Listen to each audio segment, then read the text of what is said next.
Hey, welcome back. This is Joe Blasco for MUA TV's Graduate Show, and we are still here with Mr. Matthew Mungle. I've been told by my producer that we have to ask you, there's so many things I want to talk to you about, and you're going to have to come back many, many, many times, because I know that our audience wants to ask you, a ton of questions. I want to ask you a ton of questions. But it's a graduate show, right? It's a graduate show. So, how did you go about coming to the Joe Blasco Makeup Artist Training Center? Well, I had finished my second year at Oklahoma State University in Oklahoma, in Stillwater, Oklahoma. Yes. And I decided to go to Houston, Texas to work at Astro World. It had been all my dream when I was a kid to go work at an amusement park. I started out in food control, then I went to cash control. What did you want to do in an amusement park? I just wanted to work at an amusement park. First I tried out for one of the characters, didn't make it for that. It's because I was too tall. So, one of the dancing characters. Right. It's like, he's great, isn't he? Anyway. A little known. Little known facts. And then, can I ask you what kind of dancing character this was that you tried out for? I think, what was it?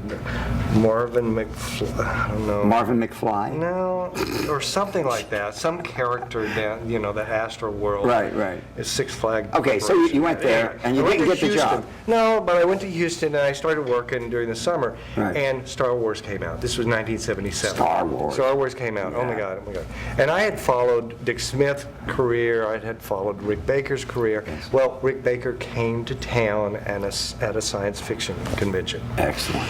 So I had my portfolio. I went up to him, portfolio, look at this.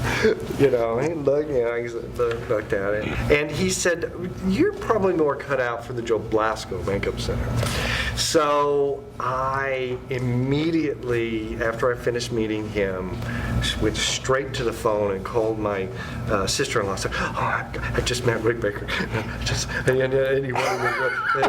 then I went back to my apartment, because that was my day off, and immediately called the Joe Blasco Makeup Center, so I could, get all the criteria. Did he tell you to?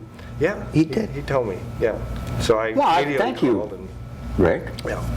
All right, So okay. anyway, I called and got all the information, got everything sent to me, Right. and then went back to start in my next semester at Oklahoma State University, and I was miserable there. I called my brother when I first got there, and I said, I can't be here. I've got to move to California. I've got to move to Hollywood. I've got to become, start doing makeup. Right. Because I had been doing makeup when I was 10 years old, and, Right. and through high school and through college. As soon as I got to Oklahoma State University, they put me to work doing costumes, which I love to do, and build, fur costumes and makeup and stuff like that. And they knew I had a talent for it. Well, my brother called my dad and said, look, he's, miserable, he needs, so my dad immediately called my professor, who was my, mentor at my supervisor. Still one of your mentors. Absolutely. There, and said, well, what about the school? And so my professor called the school to check up on it, and then we had a meeting, a lunch, and he said, your dad wanted me to call, and, I think it's a good school, so I was like, oh my God. I think I made all Fs that semester, because I was focused on moving to Not at my school, you did. No, at Oklahoma State University. That's good. Except for an A. Drove you here. Yeah, an A in scenic design I got. Right. So, anyway, on December the 26th, the day after Christmas, I had loaded the car and left for Hollywood. All right. Not knowing a single person out there. I think I had met Rick in passing, and I knew that I wanted to go to school. As soon as I got there, Dad said, don't go to Sunset Boulevard, drive down to Sunset Stay away Boulevard. from Santa Monica Boulevard. Which is Sunset Boulevard, whatever. Found a place to stay that night. Don't go to the crossroads of the world. No, it wasn't the crossroads of the world. It was, you had just moved into Gower. Oh, yes. Sunset Gower. Yes. You had just moved into Sunset Gower. Yes. And that was That was right after Christmas, and I got there the next day. I pulled into the school, introduced myself, and immediately you put me to work doing stuff. Yes. You were so great at that. And school didn't really start. Why until I put you to work doing what? February the 18th. Sculpting. Sculpting. Was I doing soap? I knew I wanted to hang Was I out. doing I so- just I did- wanted to hang out and He learn. was polishing your boat. Wait a minute, yeah, my pleasure, my boat. No. Did you help me with the aliens that I did for soap? No, that was much later. It was? Much later. This is 1977, December 1977. Came to the school, I just wanted to hang around. I just wanted an influx of makeup. That was my Right, passion. I right. wanted to, And then school started in February, but before that, I was just hanging around. You came doing stuff. beforehand, yeah, Oh, yeah, yeah. Because I just wanted to move out there Right. and get acclimated, get my California driver's license. I'm in California now. We started the school, and I was like a sponge. I couldn't Yes, you were. learn enough. I was there day and night and day, and as much as I could possibly learn. And immediately when I graduated, you put me to teaching. That's right. Which was great because it taught me how to deal with people, Absolutely. interact with other makeup artists, Yes. confirm what I had learned at Yeah, school. yeah. I hadn't done beauty makeup. And I before needed came help. here. Yeah, I needed help. Exactly, and I loved it. I It was couldn't do great. it all. I was still working Great. at ABC at the time. I was doing Rona Barrett. I was doing Carol Burnett at CBS. I was doing Orson Welles, Olivia Newton-John, But you- Bette Midler. It was like, oh my God, who's going to... You also knew I could teach and had Yeah, that- yeah. Well, you had a great I personality. You had passion. great talent, But I did want to get out and start working. So after a couple of years, I started weaning myself away from teaching and And I started got going. angry. Oh, you got angry. I got angry. So angry at me. Ungrateful. He's so ungrateful.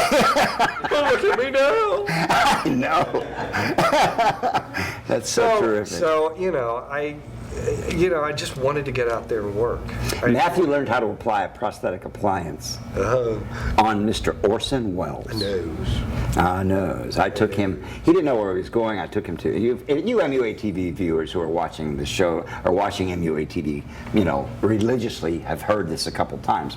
But I took him to Vegas because I just didn't want to work a film. Right? I was so busy with the school. I was so busy at ABC and all these people. And Orson, he would call me like at 2 and 3 o'clock in the morning. Joe, I need a big nose. And so I said, okay, Orson, what time do you need the nose? Oh, how about 7 o'clock? 7 o'clock when, Orson?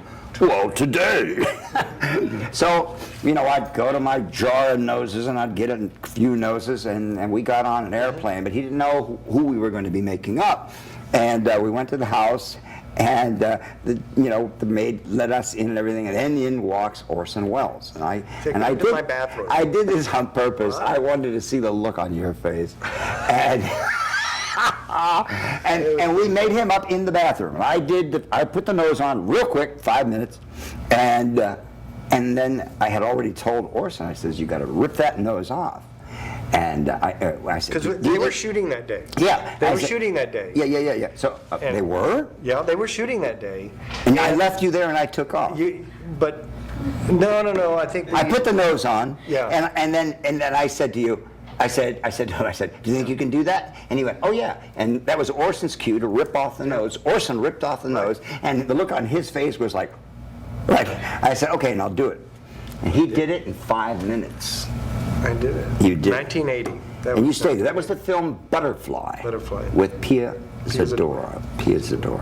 It's great. Stacy Keach. Stacy Keach. Pia Zadora. I've never seen that film all I the haven't way either. through. We'll have to look. How did you think of? Did you like working with Orson? Well, he's an icon. Well, I know. I was He's- very. but you don't want to- very.